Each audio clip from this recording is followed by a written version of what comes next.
Hey guys, Final Death Star here, and today we're talking episode 9 and some of the things that I would do as far as the story went to try to maybe bring back some of the fans and tie everything together in a better way than I think they're probably going to do.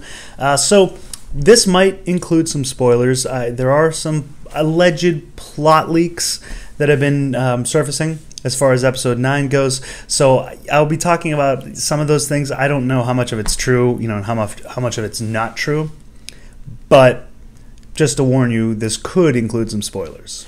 So there is this plot leak, alleged plot leak going around that the First Order, at the beginning of episode 9, it's been several years now. So there's a time jump, there's a time gap between episode 8 and episode 9. And the First Order has taken over the galaxy. And Kylo Ren is looked at as a benevolent leader, someone who is doing right in the galaxy, which is interesting. It's different from the Empire, the tyrannical view of the Empire by most of the galaxy. So that's kind of a little twist. And allegedly, the First Order is running out of resources to run the galaxy properly. So they're now outsourcing their resources and their labor in the unknown regions. And they're enslaving systems or planets in the unknown regions to provide resources so that the known galaxy, or the known galaxy, can run properly and run smoothly. So, and no one knows about this at first. So that's kind of where where some of the plot develops. Now, when I first heard about this, I thought that was kind of and it wasn't crazy about it. But then as I started thinking more about it, and more possibilities started popping into my mind about where they could really take this story, where they could take this story. They probably won't take it where I think they should, but it opens up the possibility to it. I started thinking, okay, this might actually be a good idea.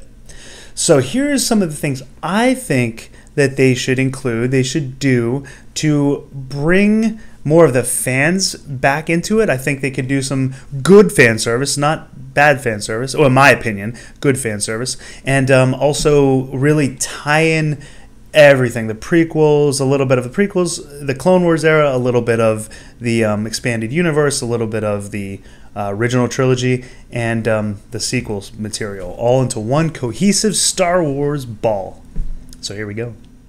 First of all, I will say I think they should have let Rey go to the dark side in episode 8. I think she should have joined Kylo Ren. I think it would have been a much better character arc for her, because so far she pretty much ends The Last Jedi where she began. Not much has changed. She can now somehow move 20 rocks and boulders with ease, even though she really didn't train with Luke that much. We saw Luke train on Dagobah a little bit, and he was struggling to line those rocks up on top of each other.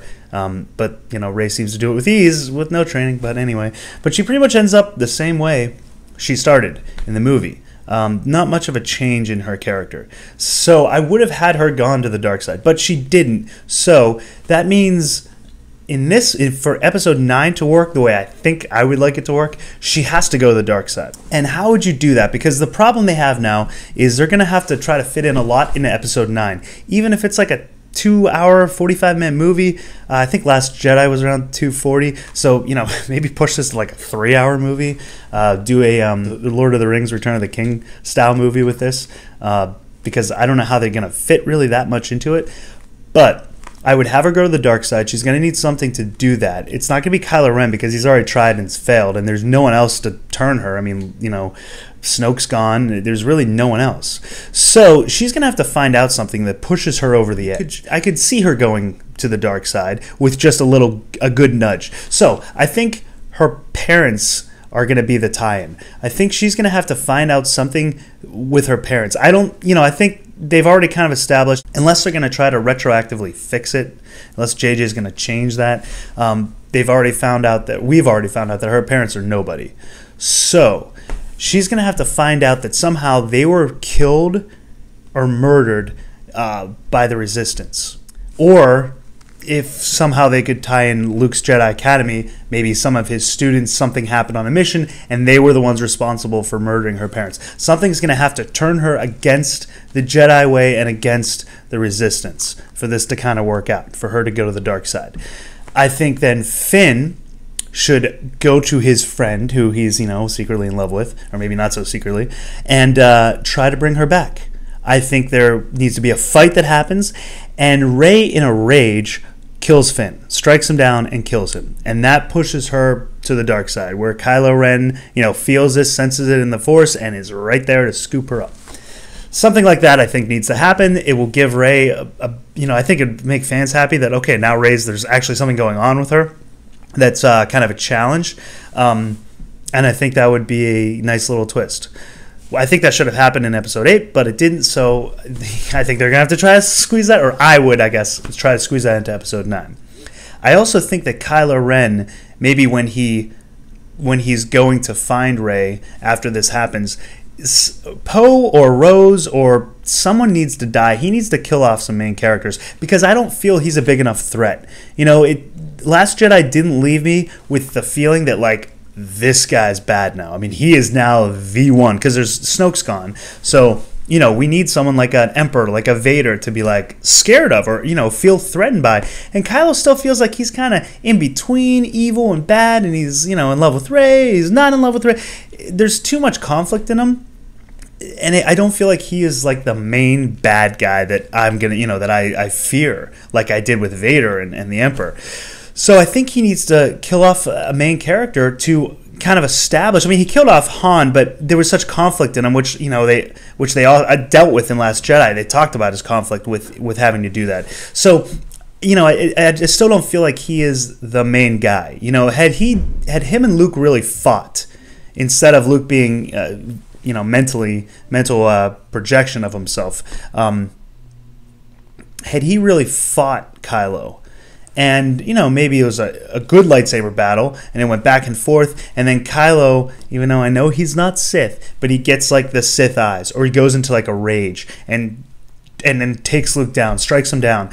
I would have been satisfied. That would have given Luke a better death, a more honorable death. It would have established Kylo as the bad guy now. Now it's okay, look, he went into a rage, kind of like what Luke did when he was striking down Vader in Return of the Jedi, and he's slashing at him, and he takes his hand off, and he's about to do away with him until he realizes, oh my God, I'm turning into him. I'm turning into my father. I can't let that happen. But if Kylo would have kind of had that same rage and went ahead and struck Luke down, that would have established him as the main powerful bad guy for the next movie. I can accept him as he's evil, tyrannical leader who needs to be taken out. But I don't think they did that. So they need to have something like that, a scene that establishes him. And I think killing off Poe or a Rose or one of the main characters, that would have been an interesting twist, or that'd be a good establishment of his character. Now you might be thinking, well, if Rey goes to the dark side and Finn's dead and Rose or Poe are dead and Leia's gone and Akbar's dead, then who's going to lead the Resistance? Ah-ha-ha. I've got an idea for that too. If the First Order is enslaving some of the unknown regions, who could be out there to oppose them? Is there anyone we know of that might be out in the unknown? Grand Admiral Thrawn and Ezra. I think we saw them hyperspace in that general direction at the end of Rebels. And Ahsoka and Sabine went off to find Ezra to bring him back at the end of Rebels. So there's an idea right there. If the First Order is enslaving parts of the unknown regions, and Thrawn and Ezra, who, at this point, 30 years have gone by, they might have found a way to work together for survival. They might have formed a bond. We know, see, the great thing about this is that from the original Thrawn, Timothy Zahn Thrawn, he joined the Empire because his people were being, I believe, enslaved and threatened. So he joined the Empire to try to get the resources and the power to go back and fight, whoever was enslaving his people, and to set them free. So they could kind of play on this idea, the original idea, bring in some more expanded universe stuff, but, in a different way. Now it's the First Order that's, kind of trying to enslave the unknown regions, possibly his planet, and him and Ezra have teamed up now. So I wouldn't necessarily look at Thrawn as a bad guy at this point. I think, you had him as a bad guy, you put him in a situation where now he's kind of out there trying to survive for 30 years with Ezra. Whatever happens during that time period, I think they've found a way, or this is in my version, of course, they found a way to work together, and now they can team up to try to take on the First Order. Plus, you have a problem with the Resistance not having anyone to lead it. There's military strategists to lead the First Order, or to lead the Resistance rather, because Akbar's gone, Leia's gone. Everyone's pretty much dead. There were like 13 people on the Falcon at the end of Last Jedi, and that was it. That was the Resistance. So now you could have Thrawn take charge of the Resistance fleet, which would be pretty cool too, to take on the First Order. Now some people, again, this is just my idea of tying everything together, and some people I think might love the idea of bringing Thrawn in. Maybe they don't want to see him as a good guy, but I just think based on what we've seen so far that's canonized, the new canon, this would be a possible route for them to take that would be believable and still fit into what we've seen of the new canon so far from Rebels, but it still kind of gives the fans a little, or at least fans like me, it gives me something to get a little more excited about. So that's one idea. Now we also have Ahsoka and Sabine, who went off to find Ezra as well. So if you have Kylo and Rey, who have gone to Rey who's gone to the dark side, Kylo's already there. You need some kind of Jedis to take them on, or some Force users, I guess, to take them on. So you've got Ahsoka and Ezra, who are not really Jedis, but they're Force wielders. I mean, Ahsoka walked away from the Jedi Order at the end of Clone Wars and never returned. Ezra was never really fully trained. I mean, he started to train, but he never really got his complete training. So in 30 years, Ahsoka could have advanced Ezra's training. Ahsoka's obviously I don't know, she'd be older now, in her 60s or so. Ezra probably 40s. So I mean, they're both older. But yeah, Ahsoka could have kept training Ezra, so his skills would be more powerful. He'd grow in the knowledge of the Force. You have Thrawn, who could take over as the Resistance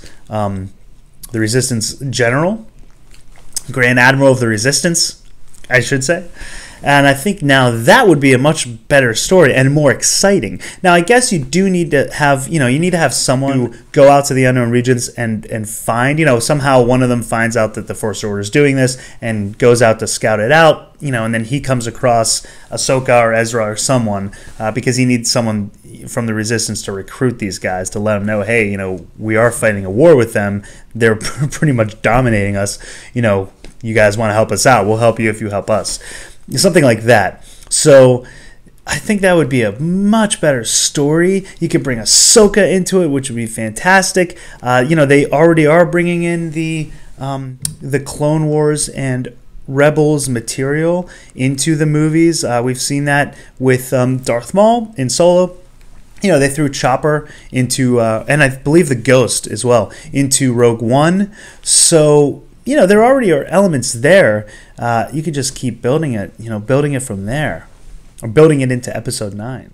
Oh yeah, and Dave Filoni would have to be in charge. So what do you guys think? Would this be a story that you'd be interested in? Do you think that bringing Ahsoka and Ezra and Sabine and Thrawn might be a good idea into Episode 9? I don't think this would never happen. I guarantee Disney's not going to do this. They're not going to kill off Finn, Poe, and Rose, and I doubt they're going to bring in Ahsoka or anything else. But if that plot leak was true, that the First Order was running out of resources and enslaving the unknown regions, then it just seems like that would make sense. Bring those characters in. We know that's kind of where they're at, or at least that was the last time we saw them, was they were headed to the unknown regions. So it would make sense to bring them in, but I doubt they would ever do that, unfortunately. Let me know what you guys think in the comments down below, and if you like the video, give it the old thumbs up, and subscribe if you want to see more content, and until next time, lock the doors and hope they don't have blasters.